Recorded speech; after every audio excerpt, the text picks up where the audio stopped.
What's up, YouTube? This is Too Raw for TV. All right. Uh, Last night in a loss to the Oklahoma City Thunder, Lamarcus Aldridge returned to the lineup for the San Antonio Spurs.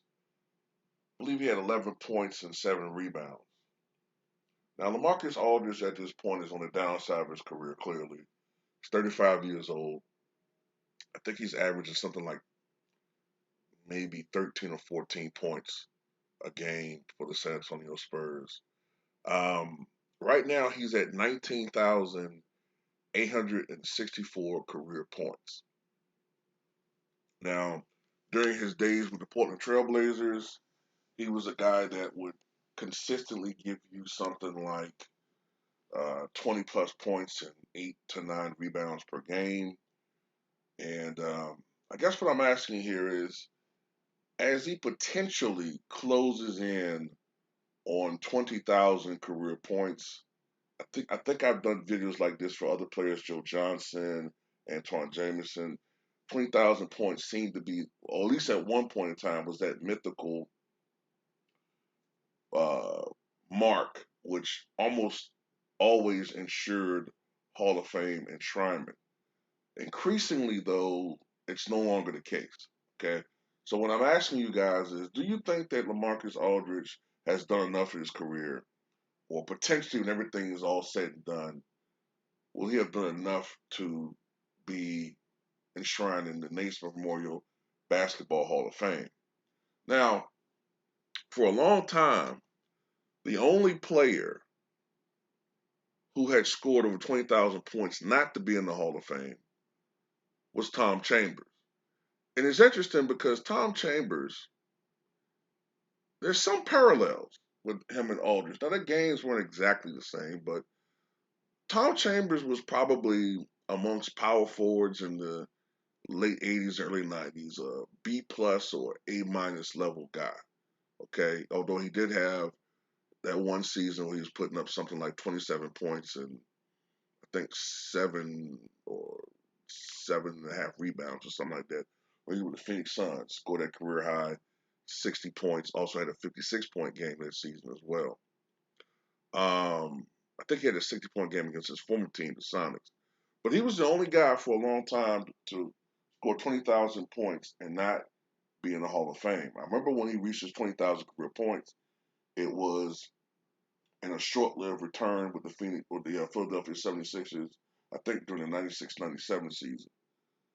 But since then, we've also had Antoine Jameson reach that mark, and he is not currently in the Hall of Fame. Um, Joe Johnson has also reached that mark. I don't know if Joe Johnson's officially retired. He's not eligible yet, but I don't know if he's going to be in the Hall of Fame. And I believe Pau Gasol has also reached that mark, and he isn't officially retired yet. I think he's playing overseas, but he's not officially retired. So what I'm saying is that 20,000 career mark is no longer uh, so like how the 500 home run mark in Major League Baseball used to be a shoe-in. It's no longer the case. You have guys like Manny Ramirez who hit 555 home runs. Gary Sheffield hit 508. Of course, Mark McGwire 583. Sosa 609. You know, Barry Bonds, the all-time leader, 762. Of course, there's some stigma attached to that. We all know what that is. But back to Lamarcus Aldridge. Is he a Hall of Famer? I don't know. I don't think. I'll put it like this. If this was 20 years ago, I would say no. But the bar has been lowered enough so that he's definitely someone who you have to kind of consider. So this is what I want to look at his resume right quick. So he's a 7-time NBA All-Star. That's pretty good. Okay. Dennis Rodman, who's in the Hall of Fame, only was an All-Star, I believe, twice in his career. I think he was only an All-Star twice. two-time All-NBA second team, three times All-NBA first team. So Lamarcus Aldridge was never a first team All-NBA first team player. So that does hurt him a little bit. He's on the 2006-2007 NBA All-Rookie team. I believe his teammate at the time, Brandon Roy, won Rookie of the Year. Third team All-American NABC 2006. First team All Big 12 2006. Big 12 Defensive Player of the Year 2006. Big 12 All Defensive Team 2006. Second team Parade All-American 2004. McDonald's All-American 2004.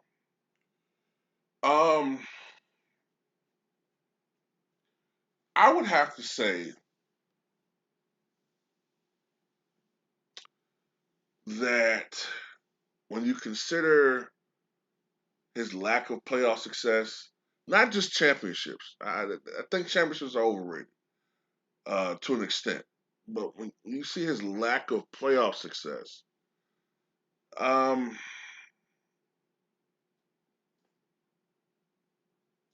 he was top 10 in MVP voting three times in his career. Obviously, when he was with Portland. But this is the thing, though. Already, Dame Lillard has surpassed Lamarcus Aldridge as an all-time Portland Trailblazer. Okay. The way things are going, Lillard will be a Hall of Famer, first ballot. Lamarcus, I just look. If you put him in the Hall of Fame, right, then you have to look at other people who aren't in the Hall of Fame, and you have to say to yourself, why are they not in the Hall of Fame if he's in the Hall of Fame? For instance, Ben Wallace. Yes, Ben Wallace offensively was porous, but the man is one of the great defensive anchors this league has ever seen. I believe he has what, 4 Defensive Player of the Year awards? Four. I think tied with Mutombo for most. You can argue. I think the year that Artest won it, Ben Wallace should have won it again. Okay, one of the great shot blockers. He was, even though he wasn't the best individual skilled player, he was the leader, the defensive leader, and the leader of those Pistons teams in the mid 2000s, going to the late 2000s for the Detroit Pistons. They obviously upset the Lakers in 2004. He's not in the Hall of Fame. Chris Webber, who is a considerably better player than Aldridge, he's not in the Hall of Fame, most likely for political reasons. But I bring these things up because you have to wonder what's going on there. And then you look at the fact that Reggie Miller didn't get in on his first year of eligibility as well. So I think he was voted in his second year. And Reggie Miller is a much more accomplished player than Lamarcus Aldridge.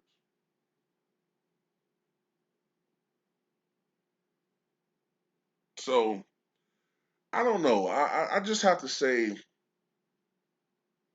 at this point, no. I wouldn't consider him a Hall of Famer. He's right under that bar. Because look, obviously, I could even say this. Rip Hamilton has a better case for being a Hall of Famer. Rip Hamilton won a championship. Rip Hamilton, for a number of years, was one of the league's hardest players to guard in the backcourt.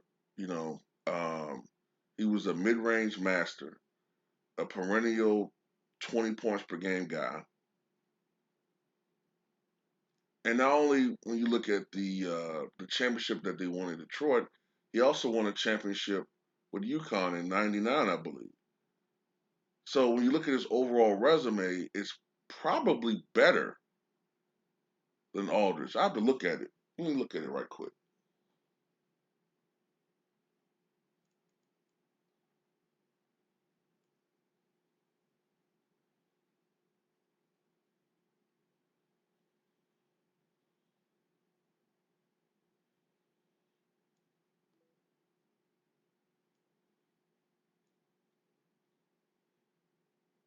see something.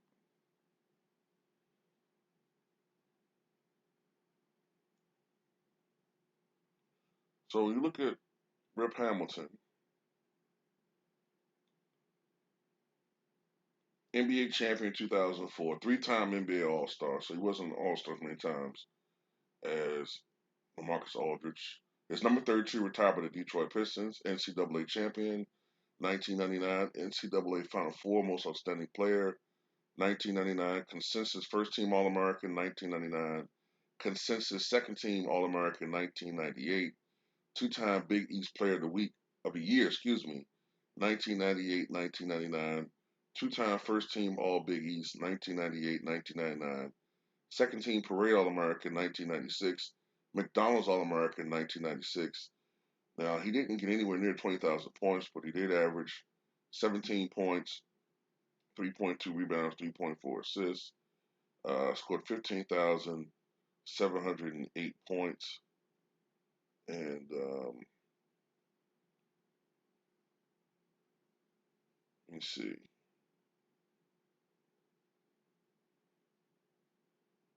2002, he averaged 20 points. Then the next year, he averaged 19.7, 17.6, 18.7, 20.1, 19.8, 17.38.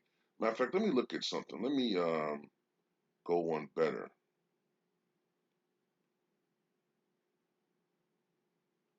Let me look at his best years. So from 2001 to 2010, Hamilton shot 45.5% from the floor, 35% from three, 85% from the foul line. He averaged 19 points, 3.5 rebounds, nearly 4 assists. And he played on a team where it wasn't really one person being overly dominant. You know what I'm saying? So that hurt his overall scoring numbers, but it did help to lead to a championship. I don't know. When you look at his collegiate career, it's much more dominant than Lamarcus Aldridge, and just the combination of both tells me Hamilton has a better case than Aldridge. And I don't look at Rip as a Hall of Famer. So at the end, yeah, I don't think Lamarcus Aldridge is a Hall of Famer. But tell me what you guys think.